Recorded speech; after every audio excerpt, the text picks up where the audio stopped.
You're listening to an IOE podcast. Powered by UCL Minds. Good evening, everybody. Very warm welcome. It's lovely to see you all here today. Very excited. I'm going to sit down. So I've got the easy job. I'm just introducing. But yeah, it's a very warm welcome. Today's quite special. It's our very first event in our 50th anniversary year. So one of many nice events to kick off in 2023. For those of you who don't know me, I'm Alison Kozlowski. I've been at the helm of TCRU for just over a year now. And so it's my job to say a few words about who was Thomas Coram and what are we celebrating before I hand over to Professor Mette Louise Berg, who will be introducing our panel, our illustrious panel, and chairing today's event.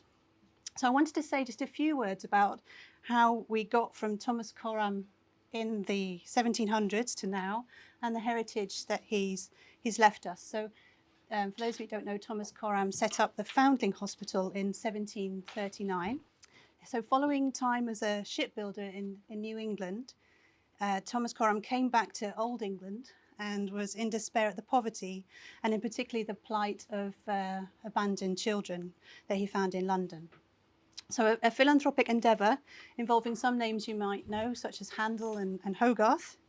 He set up England's first children's charity, which is still going strong today. So the Foundling Hospital was in effect a permanent boarding school for children whose mothers brought them, unable to provide themselves. And the hospital endured until the 1920s, at which point a child welfare centre was set up on the site and the Thomas Coram Foundation for Children. So if you want to find out more about that part of the history, do visit the Foundling Museum in Brunswick Square. So roll forward to the 1970s, and TCRU's founder, Jack Tizard, came into discussion with the governors of the Thomas Coram Foundation for Children, known today as Coram, about the possibility of setting up a research centre to provide a home for a group of researchers working on related grants. And Anne's just told me that he gave up his professorship at IOE because it wasn't seen as a good bet. They gave it back to him. So IOE didn't start off as being terribly supportive of TCRU. But TCRU was born in 1973. And we'll be having our main anniversary event back at Coram in Brunswick Square in November. So that's something to look forward to. So 50 years on, unbelievably, and many changes later, I think what's remarkable is how much we still share as a unit with the core values held by Jack Tizard and indeed by Thomas Coram. So TCRU, as I've come in this year, people often refer to it as a family or as a home for our research. And what we share are core values which guide our research. So in the words of Jack Tizard nearly 50 years ago, there is still a huge need to champion the needs of the most disenfranchised and the most disadvantaged children and young people. And central to so much of our work still today is to ensure that we listen and promote the voices of children and young people. So we're quite a large unit these days. We've got 38 staff, 54 PhD students, and 20 honorary fellows and professors and emeriti. We're based at the Social Research Institute. Toby, head of department, is here today, which is a department within IOE, and now since 2015, UCL's Faculty of Education. And we're also situated still in Bloomsbury, which remains as a crossroads for intellectual exchange. And I think that being in Bloomsbury is very important for our history, but also our present. So today we very broadly cluster into three research groups. There's the focus on children and children's services, the focus on diverse families, gender and work, and a focus on migration. And these research groups overlap very much. They're just a way to organise ourselves, but they have led to this roundtable today. So we kick off with the migration group and our focus on racialised inequalities. And Mette, I'm going to hand this, literally get up and give the chair to you to introduce the panel. So thank you everyone for coming and look forward to the event. Great, thank you, and a very warm welcome from me as well. as Alison said, I'm Mette Berg, and I'm based at the Thomas Coram Research Unit. And I'm honoured to chair the first TCRU at 50 event, and delighted that we have such distinguished and wonderful colleagues and scholars here tonight. So thank you for coming. Now, migration has always been a part of TCRU's research, and it has become an increasingly important strand of our research in recent years. We are a critical mass of scholars at TCRU, including PhD students who now work on a range of migration issues from different disciplinary perspectives and methodologies. Now, migration is never out of the headlines these days, but is so often written about in reductionist, misleading, and highly emotive ways, linked to questions of national identity, belonging, and race. 1973, the year that TCRU was founded, has also retrospectively become known as the period just after the end of the Windrush generation, and it was the year that the 1971 Immigration Act came into force, following the UK's first major immigration legislation in 1968. These two acts set the scene for the hostile environment and the increasingly restrictive immigration acts that followed, culminating so far in the Nationality and Borders Act 2022, as well as the Windrush scandal and Brexit. In the early 1970s, the expectation was that migrants would integrate, but processes of racialization meant that this was impossible. And indeed, as scholars of migration have shown, some of them here, race has always been central to Britain's immigration legislation, drawing lines between those who belonged and those who did not. So for today's roundtable, we have invited three eminent scholars to engage in a history of the present, that is, using history as a means of critical engagement with the present, and to reflect on race, multiculture, and conviviality at our current juncture in the shadow of the Windrush scandal, Brexit, and the COVID-19 pandemic. The present moment seems especially bleak. We have a Home Secretary who has spoken of her dreams of seeing people seeking asylum flown off to Rwanda, and several hundred asylum-seeking children have recently gone missing from their accommodation while in the care of the Home Office. So it seems important as well at this juncture that we remember to talk of hopes and dreams for the future, whether utopian or dystopian. And so we've asked our roundtable participants to also talk of hope, drawing on their work and what it means for how they view the future. So let me just introduce the roundtable speakers, and then we'll get going. And I'll introduce you in the order in which you're going to speak. So first, it's my really great pleasure to introduce Professor Anne Phoenix, my colleague at the Thomas Coram Research Unit. Anne is a psychosocial scholar and former co-director of the Thomas Coram Research Unit. Her work is centered on motherhood, social identities, young people, racialization, and gender. She is the co-author of Black, White, or Mixed Race, Race and Racism in the Lives of Young People of Mixed Parentage from 1992, and lots of other books and articles, but we thought this was one that was most pertinent for today's roundtable. After Anne has spoken, Professor Les Back from Glasgow, formerly Goldsmiths. I think many of us know you from Goldsmiths. Les is a sociologist and worked with Anne at the Thomas Coram Research Unit, and it was during his time at the unit that he wrote his groundbreaking monograph, New Ethnicities and Urban Culture, Social Identity and Racism in the Lives of Young People, first published 1996. And finally, Dr. Sivamohan Valluvan, or Vallu, based at Warwick. Vallu is a sociologist and works on racism, nationalism, conviviality, multiculture, and cosmopolitanism.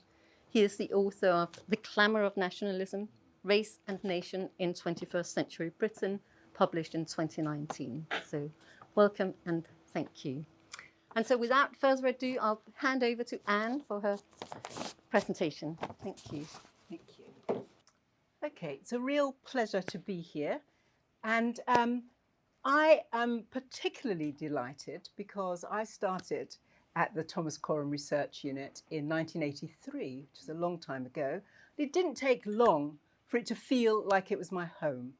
And it's always been the institution that I think of as home. And my first boss was Peter Moss, sitting there next to Charlie Owen. So I've gained an awful lot from the Thomas Coram Research Unit in one way or another. And what I want to do today is very briefly, well, or rather what I plan to do is to briefly talk about 1980s Thomas Coram, literally say a word about it. Then I want to spend most of my time on the history of the present, the way in which racialization and migration, given that this is for that theme of Thomas Coram's research, the way in which it plays now. And I then will say just one or two words about Brexit, COVID-19 and the Windrush scandal, and another word about hopeful signs. And I've put my phone on because I'm terribly difficult about timing. And so it will alarm and I'll have to stop, okay? Okay. Because the time is short and I've prepared a great deal, I wanted to give you what my argument is. And first of all, it's partly a privilege to reflect on this time frame because it illuminates the importance of thinking about Foucauldian ideas about the history of the present and the conditions of possibility. And I would argue that the things that were happening around Thomas Coram in terms of racialization and migration at the time that it set up and at the time certainly that I started have been key. You can see the ways in which their legacies are part of the current era. And in understanding the issues that we're discussing at the moment to do with racialization, migration and so on, I think Derrida's notion of hauntology is really helpful. And in recent years, I've been thinking about that more and more. And in order to think about future hopes, for them to make sense, there are two things that I think that we really need to do. One is to rethink bordering, belonging, and Benedict Anderson's notion of imagined communities. And another is to draw on Hassan Haji's notion of co-hoping. That is, hoping not at the expense of other people, hoping to enrich oneself or whatever, but thinking with other people. So that means that one also needs to think about strategic alliances rather than essentialist categories and really have a commitment to social justice. So, Thomas Coram Research Unit. It became my home in my mind because it's always been concerned with policy relevant research, but it's always been concerned with it in a way that's dynamic, that really thinks about the policy landscape, but the research landscape as well, and is concerned with innovative methods. That's been one of the things that's been wonderful about it. And overall, a commitment to social justice. I couldn't have stayed if there wasn't that commitment, because it was also at the time that I joined it, a place where you, lovely as it was, and where there's so many people who are still friends, where you sank or swam, because Basil Bernstein, who led a committee on which I was a member, thinking about research at the Institute of Education, called it a culture of impermanence, and that's what it was. So those of us who've had a long-standing relationship with it, that's one of the things that is lucky, I think, has changed rather than being the same. But the commitment to social justice has not. And a keen critical engagement. We discussed a great deal, we still do discuss. And we discussed, because we were lucky enough to have lots of space where we could be social, and we spent a lot of time discussing.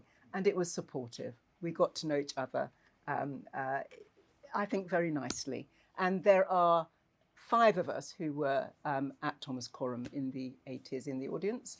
Were you there in the 80s or 90s? 92, I joined. Okay, so, and 5 since the 90s, 6 since the 1990s, okay. So the history of the present then, I better get on. And I'm just going to give some images, really. So just a year before Thomas Coram started, there was Idi Amin's announcement that Ugandan Asians had to leave. And these were British passport holders. They were British, always had been. But the thing I wanted to show you is this advert that Leicester City Council, which celebrated and put up a monument to Ugandan Asians for enriching Leicester only last year. But this was what they did. They sent an advert to Ugandan papers to say, in your own interests and those of your family, you should accept the advice of the Uganda Resettlement Board and not come to Leicester. Okay, so, that's just very quickly. I think you know what that means. And then at the time also that I joined the unit, there was a great deal of concern about West Indian children's and indeed their families' deficiencies, and particularly with the fact that West Indian children, all of whom, of course, are British, coming to Britain, were not doing well at school. 2 years before Thomas Coram started, Bernard Cord had produced this wonderful pamphlet, which has been reproduced just recently in 21, 50 years on, about how the West Indian child is made educationally subnormal in the British school system.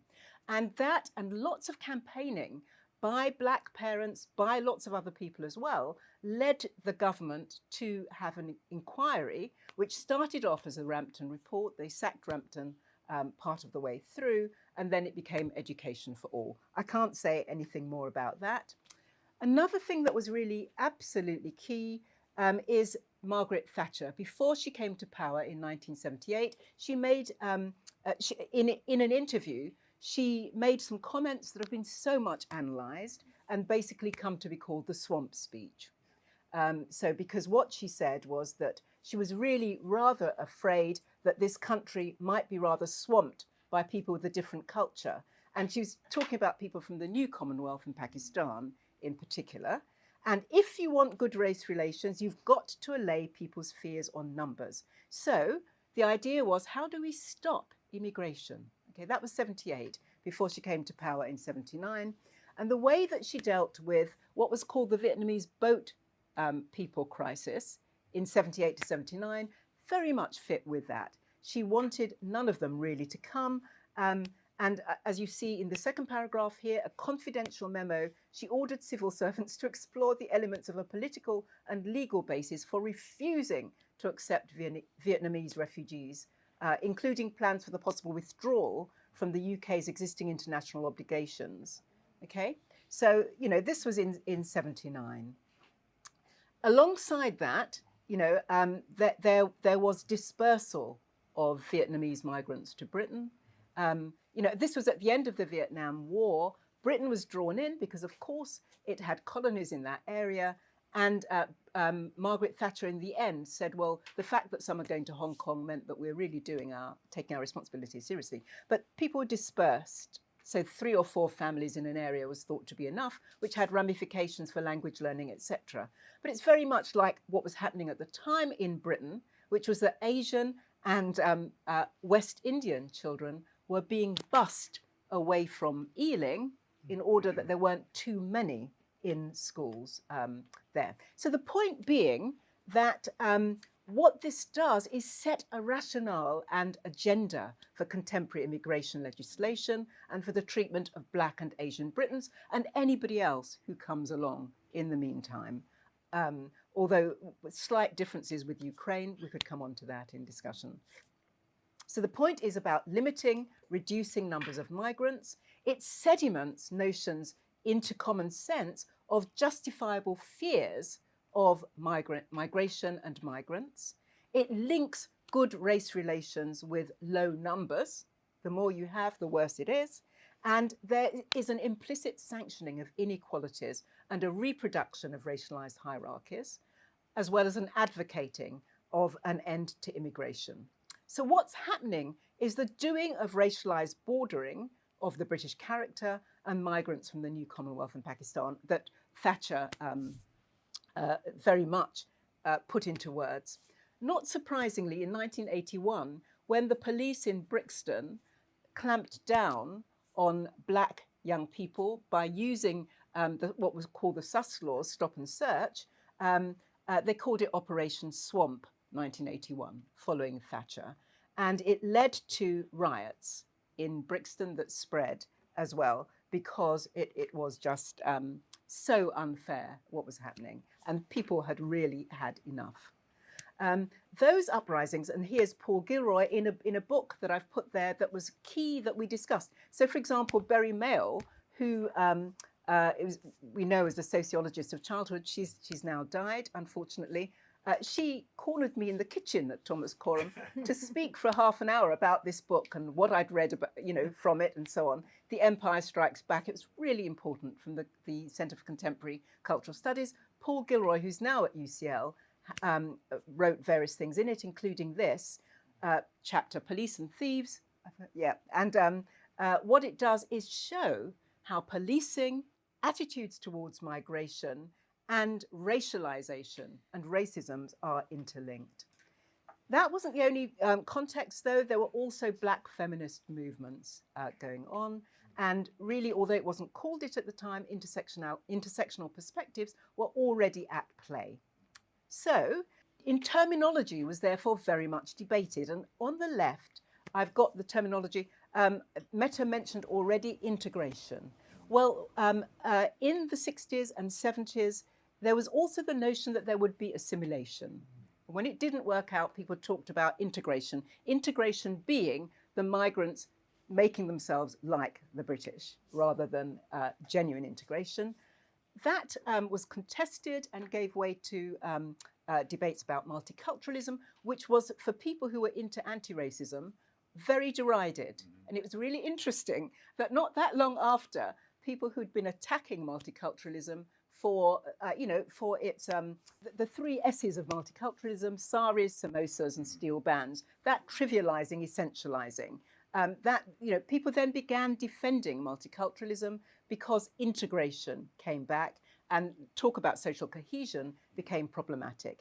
But at one and the same time, people like Phil Cohen, who was then at the Institute of Education himself, were talking about the contradictions of multi-racisms and multicultures. So not multiculturalism, but multicultures. And Paul Gilroy really thought about issues, and this is a 2006, I think it's in his inaugural lecture, but he'd written about it before, convivial cultures, that sometimes people just live together, that it isn't all antagonistic by any means. Okay. So just quickly then, what I got from that is that agenda setting resistance always being part of the theoretical complexity, that the many scholars, including some at Thomas Coram, were prescient around these issues, thinking about contingent alliances, not being essentialist, theories having to be dynamic and change, and that political claims to belonging were always important, and that we thought about intersectional plurality, even if it wasn't called that yet, and generational shifts too. And I wanted to say one thing about thinking about Brexit and so on, which is what we have to do is reimagine the world and its boundaries. Because when we're thinking about Brexit, when we're thinking about Europe, it is the case that frequently Europe is seen as a very specific location, and yet so many European countries still have colonies or départements. And therefore, if you were really to reimagine Europe as entangled, it would have places in the Caribbean. This paper by Manuela Boatca is dealing with the Caribbean and its entanglements with Europe.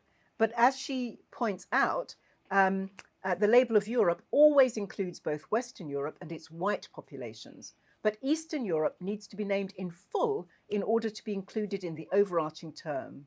Black Europe, for a long time, unthinkable in most social science, still needs to be argued, defended, and explained. And yet, there's Black Europe in the Caribbean, in the African continent. There's certainly Black Europe in Asian Europe in lots of countries and so on. Thank you, Les.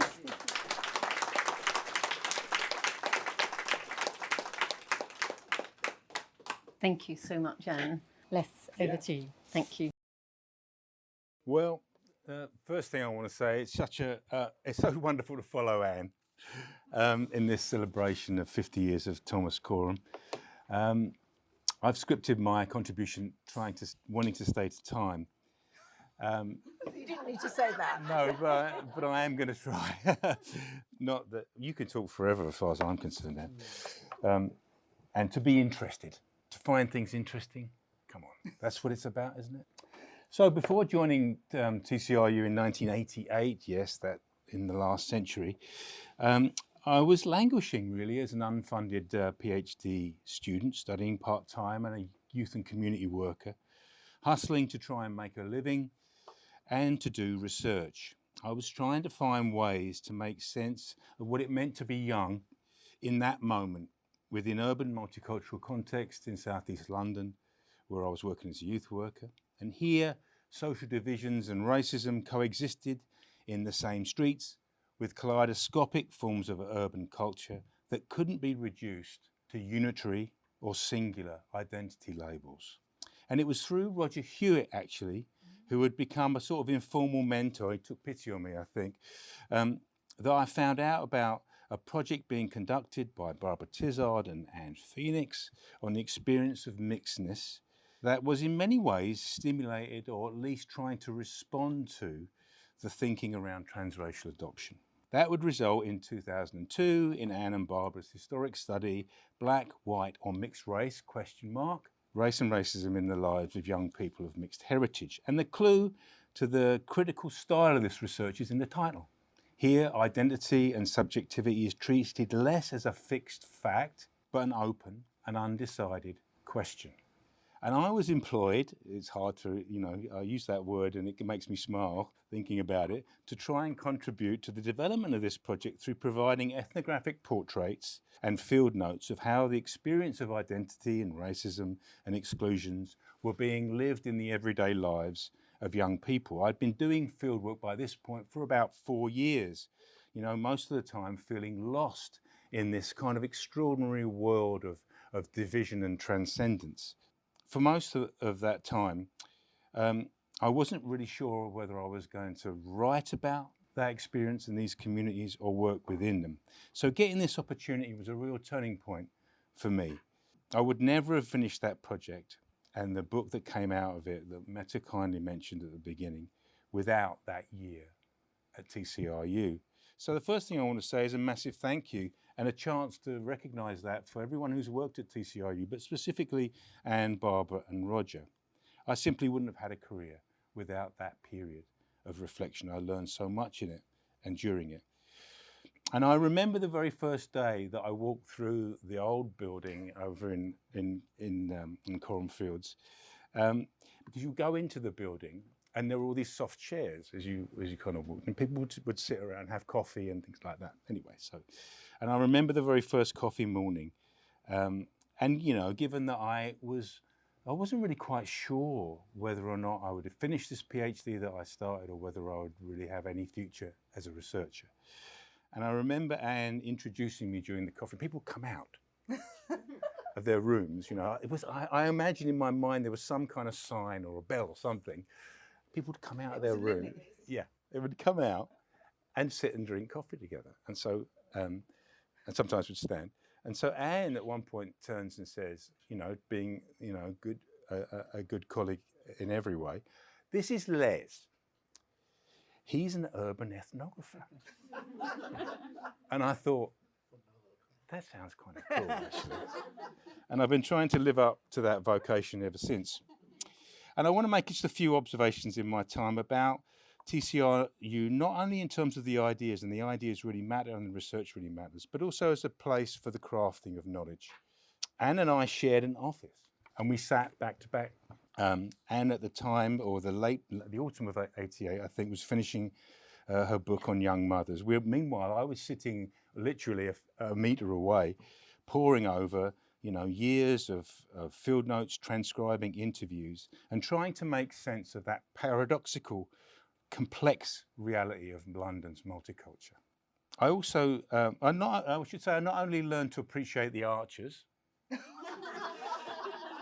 from Anne, but also the main thing that I want to say is that it's been really interesting going back to that time.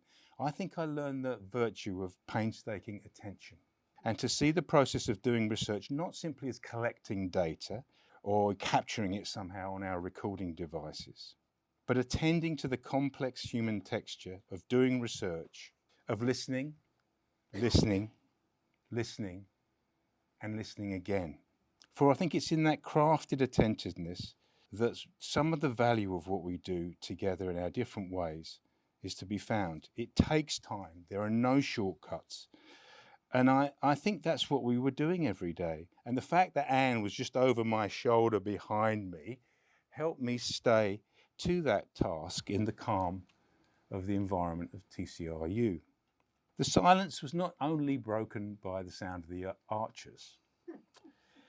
I have such vivid memories of working there and hearing the sound of children laughing during playtime and lunchtime in the primary school next door. The research kind of ethos that was cultivated, I think, at that time, or that I feel, shaped me in so many ways, was not just about attentiveness. And this kind of goes on to the points that Anne's already touched on. That was such a heart. It was about trying to attend to the experience and the realities of what it meant to live through this complex moment and how London was changing, what it meant to come of age during that time. But I think the important thing I also want to signal is that, the scholars and writers who came through at that time were very often from, or proximate to those communities. There was a sort of shift going on, and the experience, and I think it was a generation of thinkers who were fearless and brave. And I want to sort of signal and acknowledge that bravery and fearlessness.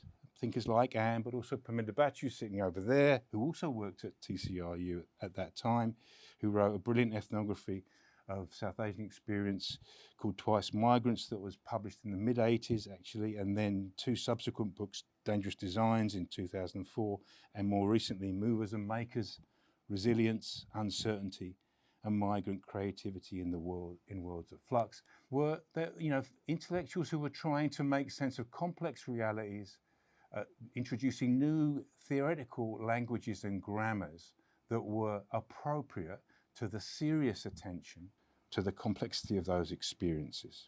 Also, Paul Gilroy was on the advisory board of the project that was really Anne and Barbara's project that I was kind of employed to do sort of development work and pilot work, I guess. And it was quite something as a young researcher to submit these ethnographic reports to this kind of a board or committee of eminent readers. But they were all incredibly encouraging. They instilled conviction and purpose. And I want to say, without any apology for it, actually, that those new voices that were coming through, like Anne and Paminda and Paul, and many others, actually, often had to face, at the hands of the academic establishment in sociology and criminology and anthropology, less than fair and quite hostile treatment. It wasn't an easy time. It wasn't an easy time to open up this imagination theoretically as well as politically. And I think it's important to say that. And at TCRU, that was happening. The fact that, there were conversations that were possible there, I think, is something to remember and to honour, actually. Minority communities, as Anne's already said, were subject to pathologising ways of both being researched and being conceived. Racism in this moment took on a decidedly cultural kind of turn and language. And as Paul Gilroy commented in his influential book, There Ain't No Black in the Union Jack, young people were cast as either victims or problems, caught between cultures or suffering from identity crisis. And I think in a way the work that was going on at TCRU was trying to challenge that way of conceptualising the experience. In a sense, it was a few years later that Norman Tebbit, the conservative politician, said in an interview with the Los Angeles Times, a large proportion of Britain's Asian population failed to pass the cricket test. Which side do they cheer for? It's an interesting test. Are you still harking back to where you came from or where you are? This became known as the infamous Tebbit test and served, I think, to issue a kind of politically conservative challenge to minority communities to show their commitment to the nation and their right to belong here. And in that moment, I think many writers were trying to open up alternative ways of thinking about the emergent forms of multiculture, notions like cultural hybridity associated with Homi Bhabha or cultural syncretism that was coined by Paul Gilroy, were different attempts to present a kind of alternative conception of selfhood. This might be characterised in a way as replacing the either-or models of identity and the sense that young people of migrant heritage were somehow caught between, with a sense of and selfhood, and patterns of culture that were made not between, but across place and time. And I think that those shifts were really important and significant, and I think in a way offered a resource, really important intellectual and interpretive resource for those who came after. I think one of the other aspects of the work going on at TCRU at that time was it anticipated the complexity at the heart of how racism worked. Thinking of racism as not just a process of exclusion that distances and others absolutely, but rather as a filtering device or mechanism, or an ordering and ranking process. Anne mentioned the experience of the Vietnamese refugees at this time. You know, there were 7,000 refugees settled in Lewisham, where I was doing the field work at that time, the so-called boat people. You know, it's interesting to go back to that moment and how, you know, the boat has been figured in the political consciousness in recent times. But, you know, one of the things that was really challenging in that moment too was that experience of refuge and seeking asylum often placed those young people in a vulnerable position where they could be attacked by multiracial peer groups who had kind of, in a sense, re-established the terms of belonging for them amongst themselves, but then could mark a difference that would make a difference to the new incomer. And there was a kind of powerful warning in that, really, and perhaps an anticipation of the future face of racism, not only in everyday life, but more latterly in the diversity conservatism of government ministers who can be somehow simultaneously anti-immigrant and of migrant heritage. I want to end by reiterating the importance of research craft and political sensibility that I associate with that time, the new theoretical tools and political and intellectual voices that were emerging out of multicultural London at that moment and were present inside that very sort of tranquil bubble. But those ideas weren't necessarily popular. They were challenged from across the political and cultural spectrum. You know, it manifested in different ways, that resistance. You know, white professors blocking colleagues of colour from getting jobs without any pretension and openly on the one side, and ethnic absolutists, to use Paul Gilroy's phrase, dismissing syncretic cultures as a form of half-breedity, as one reviewer characterised it. But looking back, I think that style of attention that I learned at TCRU was and is Hope's work. To attend to those experiences that are unremarked upon or ignored and try and give them a name that both honours those experiences and changes the terms of understanding. And I think, you know, as always, I learned a new thing to read from a conversation with Anne. It kind of chimes with Gaston Harsh's idea of co-hoping, to note and notice the accumulation of this legacy in the generations of scholars that have followed, I think, is part of where I find hope, actually. This is, to me, represented, this might seem a bit strange, in the literature reviews of PhD students, 2 in the last month, that feature extended engagements with Anne and Barbara's study Black, White or Mixed Race. This, to me, is the realisation of scholarship as a shared commitment to listen, to think and hope.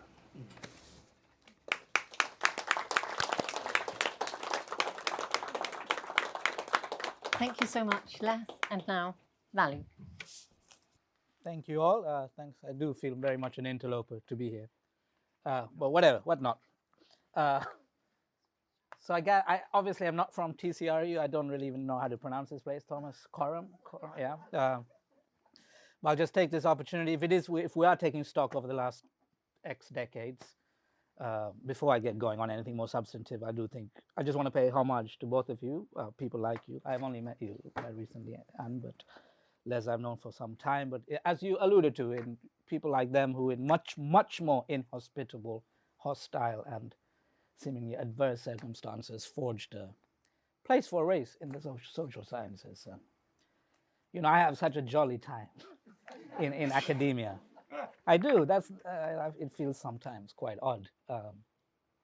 I'm very happy, amicable. The route has been frictionless, smooth.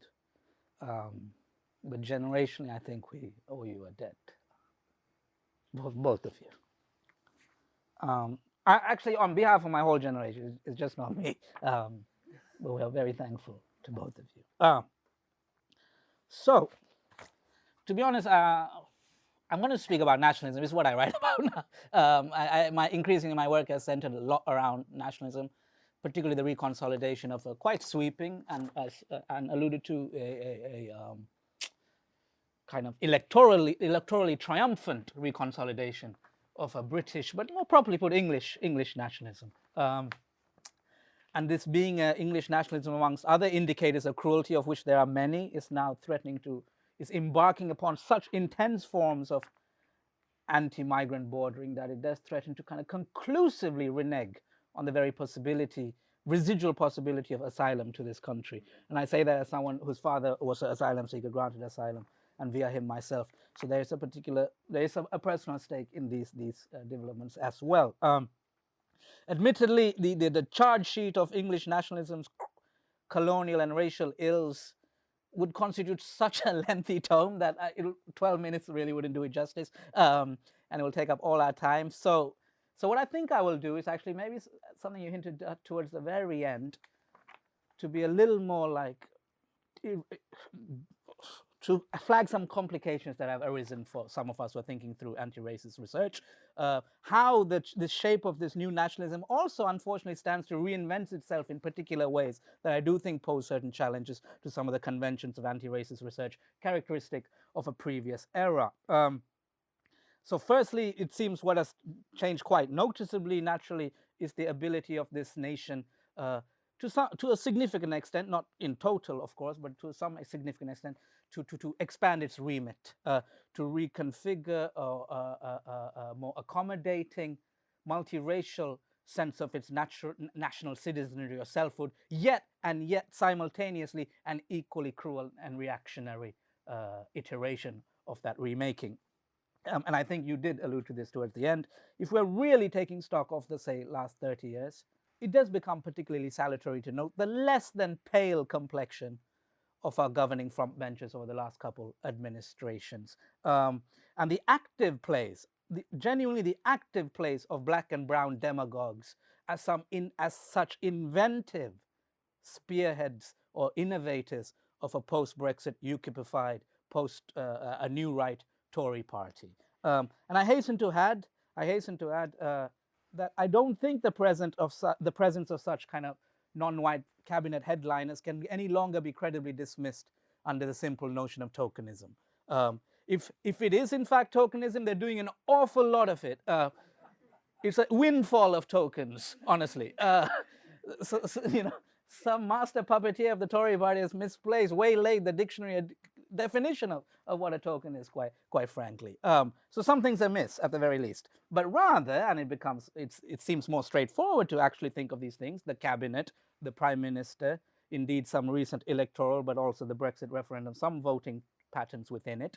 It does become easier, I think, for all of this to be better construed as essentially a metonym, if you like, of an emergent reconstitution of a politics of British narcissism and fortified cruelty in ways that exceed a simplistic analysis of all this being chalked up to recidivist whiteness. Or as put colloquially, as the extraordinary authors of Empire Endgame. I was very happy just before I came to UCL today, I went past Waterstones and it was still there, a couple editions, written by a remarkable collective of anti-racist writers at the moment. They all happen to be my friends. I'll be very happy to concede that. But I don't, I'm not hyping them out of nepotism. I do happen to think they're amongst the best going on this matter. But as they put it, the task of anti-racism is not to analytically deny the ways in which Priti Patel reveals a kind of wider set of multiracial entry points into the politics of cruel Britannia, but rather to actually adapt our own anti-racism in ways that can better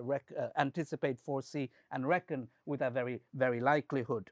I should move on. I'm doing quite well, I reckon, isn't it? I speak quickly. I'm sorry. For those of you flabbergasted. After you're very measured, so you're very poetic patience in your delivery.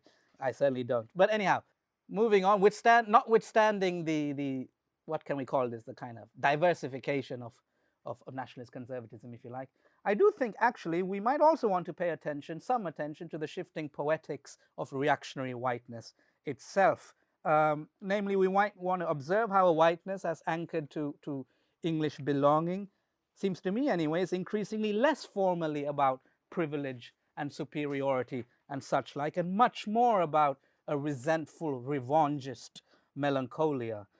In other words, as Western economies, and certainly our English economy, which is in a very sorry state, so I'm surprised any of us are here still, I mean, if we're trying to earn a middle income salary, but nonetheless, as we experience world historical economic decline, incremental decline as it may be, what some, the economists in our ranks call secular stagnation, or where the kind of wages of whiteness, to coin a phrase, the wages of whiteness in its kind of putatively literal sense, no longer obtain as confidently or easily as before, then we do, I think, see a texture of whiteness that is less obviously about the safeguarding of privileges or supremacy per se, but is instead about the distinctly fascist emotional keys that emerge from a sense of thwarted or frustrated, I don't know what to call entitlement, really, where the masochism, if you like, the masochism of perceived decline and loss is converted into an externalized sadism of nationalist identity and nationalist demagoguery.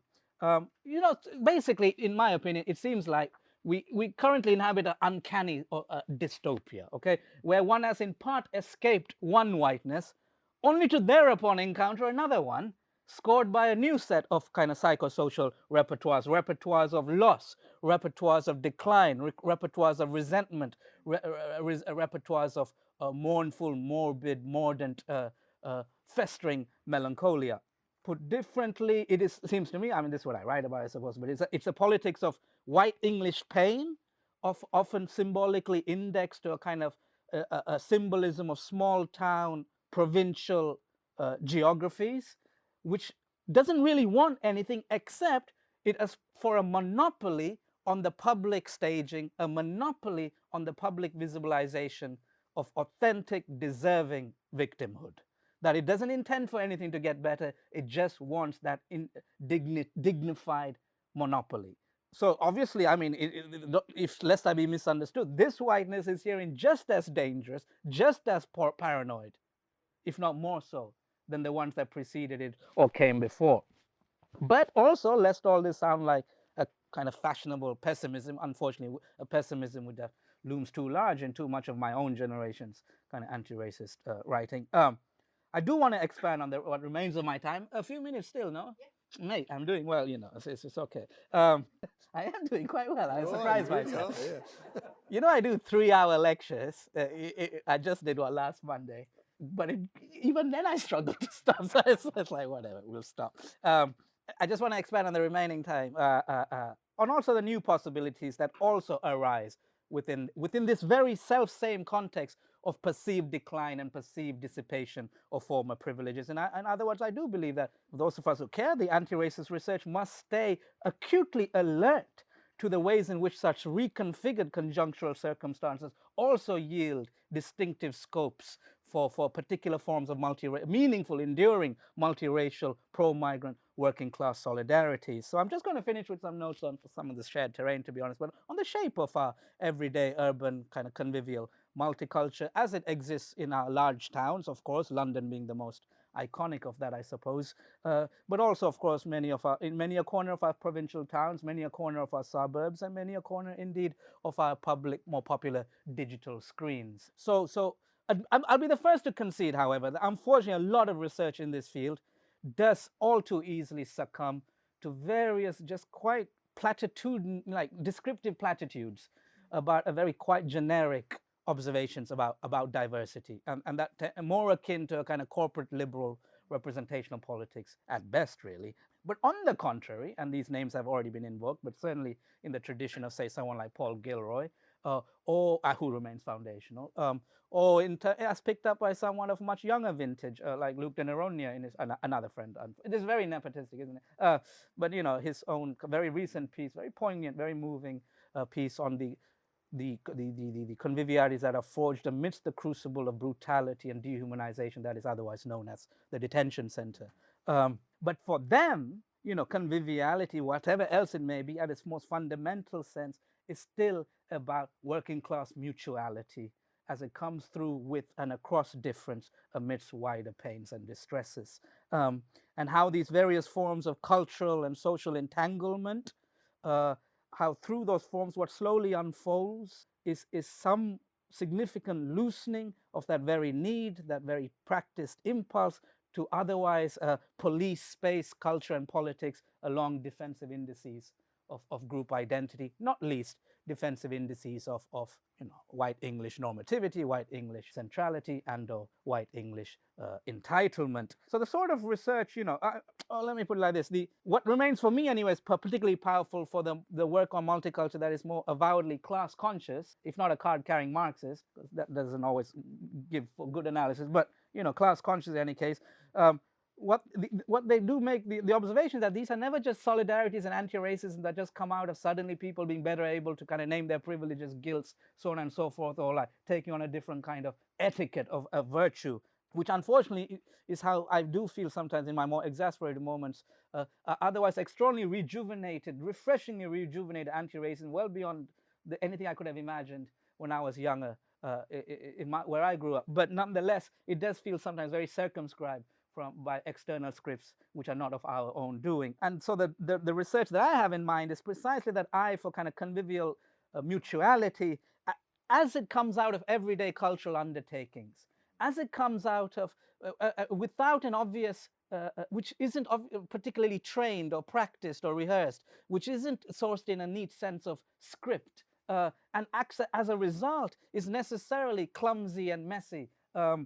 And where it is unfolding, therefore, in still close proximity to the continued appeal of racial nationalism's vicious, enduring logics. So I think at least researchers like myself, what I try to remind myself anyways, is to still try to stay within the mess and complexities of working class life and possibility. So really my fear is that sometimes research, I mean, I appreciate that we're a particular kind of audience, but I do sometimes think our research is geared to only kind of one class of white person, namely white liberals, really, as over-concentrated in a kind of professionalized liberal culture sector, be it the arts, be it the museums, or be it indeed even our own academic university settings and therein on-campus life for our students, whatnot. And there is, let's be frank, there is something about didacticism and politics as an injunction, politics qua politics, that is for some reason, particularly harnessed as it is by the alt-right, is seen as somehow prohibitive, and is seen as presented as only appealing to kind of self-confessional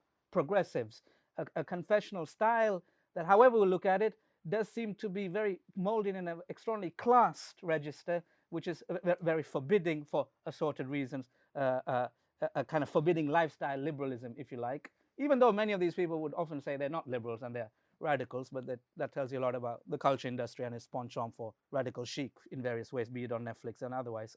But you know, so I'll just finish in a sec, but you know, at least people like me, to be honest, I'm only addressing myself. It's a kind of personal psychodrama, to be honest, like a generational psychodrama. But you guys don't, you already know this, so what do you care? But you know, at least people like me, I do sometimes think the price of success, that's why I do think it's different. You have to forge something, but we kind of move into a cleaner space. And it's easy to get too comfortable with only addressing this particular class. And when we do that, when we get too comfortable, what we neglect the basic truism that the practice of kind of naming privilege, guilt, shame, etc., whatever its strengths, is not going to appeal to the much more expansive classes that still constitute this country. Certainly not the petty bourgeoisie, who are styled in a very particular sense of perpetual fear that whenever confronted with anything moralizing, they're quick to turn and quick to find solace in a much more kind of reactionary politics of defensive closure. Certainly not the bourgeoisie, who are so stratospherically aloof and exist amongst a rarefied global elitism that they couldn't care less about our lives anyhow and remain fundamentally indifferent. But, and not least, not the working classes either, who, will simply, and justifiably in my opinion, will simply assert their own sense of harried and abject victimhood whenever we try, someone like me will ask them to acknowledge or renounce their previous privileges. So for me, at least, I hope it has become clear that the research that I'm very close to, it is the last of these classes that the urban multiculture that I take seriously remains most interested in.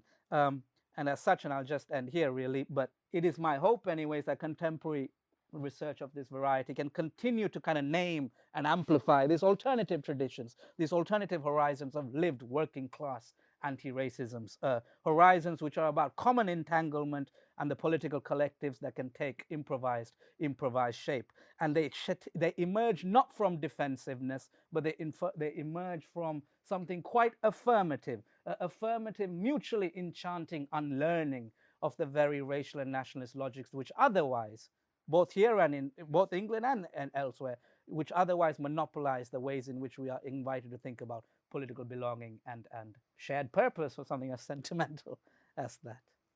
Thank you. Under 12 minutes, wasn't it? No. No, I think you were the longest. No way. That is not possible. You needed my phone. Are you kidding? Thank you very much, all three of you. And as promised, you're now going to have a chance to briefly respond. And I will ask you to please be brief, because I'm sure the audience will have lots of questions, comments as well, that we do want to have time for as well. So, and you want to start? Okay, thank you very much. And thank you both for really thought-provoking presentations. And since you've just finished, Vallu, I'm going to start with yours.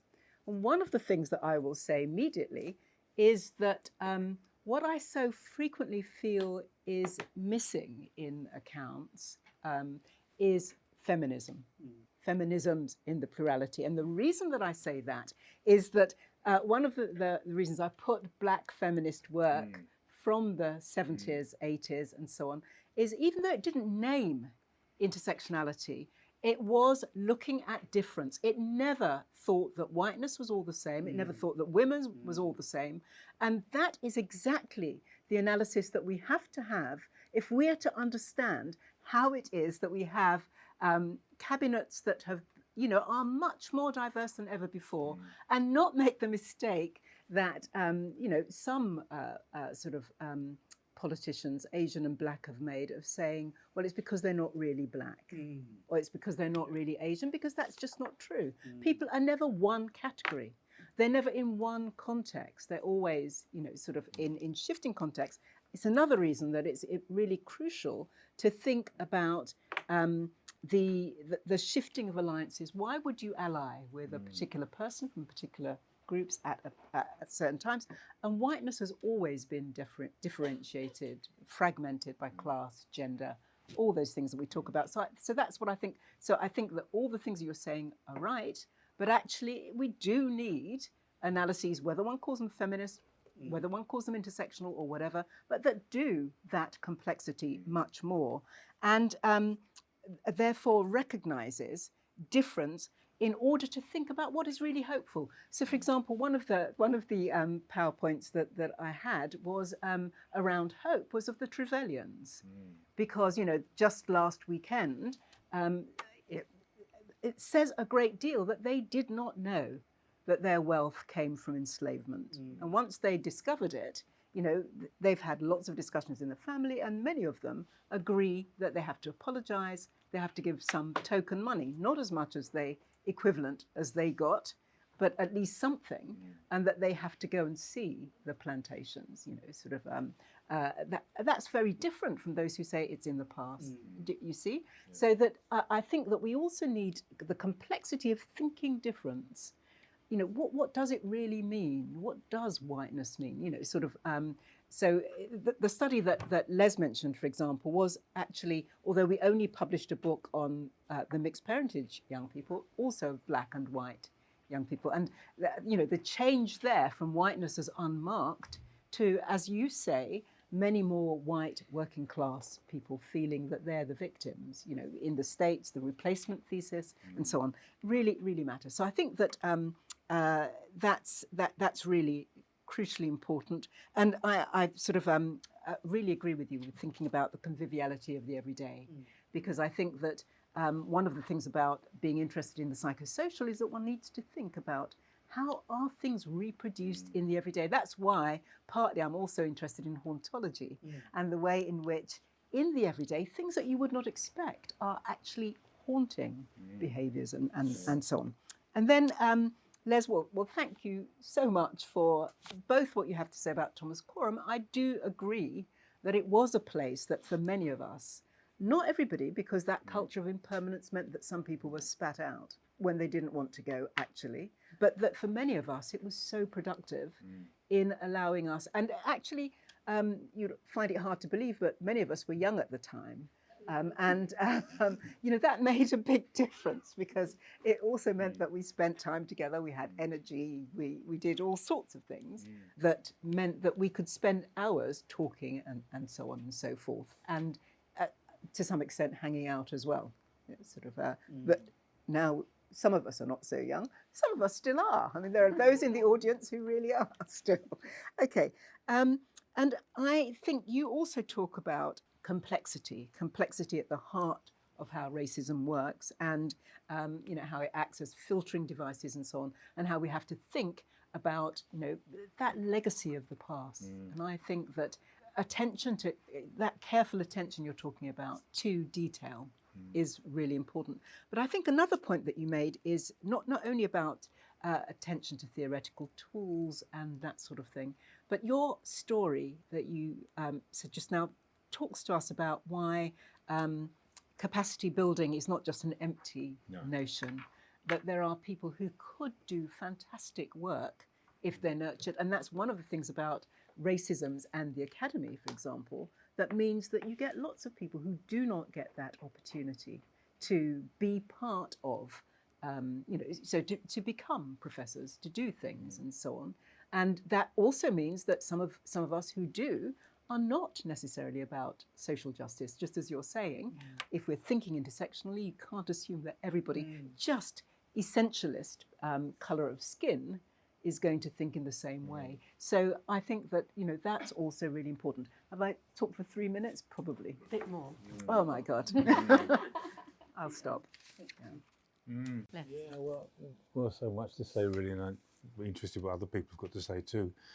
But you know, I think that I feel like I was a real beneficiary of that, not in a scripted way, but a lived way, and you know, feel that the responsibility is to pass that kind of encouragement on, and that, you know, that is, I wasn't being glib when I said, you know, just yesterday, reading you know, somebody who's been struggling to finish their PhD, their little passage about your book and others as well, you know, and I think that those things, they do matter, you know, and the academy, I think, is a very uneven place in terms of there's those sites where there is encouragement and not actually, and so it's the academy is no less complex than the thing that I think the idea of conviviality captures, which is the sense that there is the possibility of something that is emerging, shared, alliance, recognition, renegotiation of terms, in the very same moment when there can be the reinscription of those kind of toxic, hateful nativisms or you know, wounded or forms of white hatred that are expressed through woundedness, you know. So it's in a sense, it's complex. To say something is complex is not to say very much, actually. But I think it's more than that to say these forces are in a sense mutually alive. There's not a linear progress. There's this very messy. There's no clear resolution to that mutual quality of existence. You know, the forces that are kind of, it's not a conflict that is easily resolved, rather a much more paradoxical condition where there are openings and closures that are happening in ways that matter and that are important to pay attention to. I was really taken by what you said towards the beginning and of your own about the strategic alliances, the co-hoping as premised on the strategic alliances of cultural contingencies. And I take a lot from Spivak here, actually. I mean, my route into some of the more kind of feminism is largely through post-colonial theory. but particularly a staging of what she understood to be strategic essentialism, which she repudiates because it was so badly misread in various versions. But I often hear, because I do run with the left quite often, and they're always talking strategy, like, and I say, don't make a mechanical arithmetic of it. And that's why I think you're talking about co-hoping as contingent energies, which then we manipulate or harness or try to name. That the prefiguring of politics will have to be in the cultural. It will have to be shadowed in the social entanglements. The strategy isn't a kind of Marx Bro script dreamt up on Novara Media one day. Do you know what I mean? Like, I'm not hating on anything. Like, it's good. It's all fine. But let me put it differently, actually, about what Les was also talking about. Sometimes I think the best of cultural studies has been forfeited by the left, and they are in a wild race back to Marx, which is fine and great, and we do like Marx. But there was a reason why cultural studies happened in the first place. And I mean Richard Horvath, I mean Raymond Williams, I mean Stuart Hall. They weren't abandoning Marx because they thought Marx didn't have answers. It's just inadequate. Formal Marxism was inadequate. And to understand the culturalization of political subjectivity, to understand the enchantments of collectivity prior to it being named as collectivity, comes through in the cultural. And we are interested in those intimate textures as it happens in the most banal ways. And we always, people like you and I, at least I am often accused of being banal, fine. But, it is the banality that rehearses the radical and that the politicization. So when Anne talks about strategic, I think it's right that this panel can have that conversation. I'm excusing myself in a way, but nonetheless, this panel can have that conversation precisely because it is about finding its cueing in culture. And as Spivak famously says, I find it very arresting.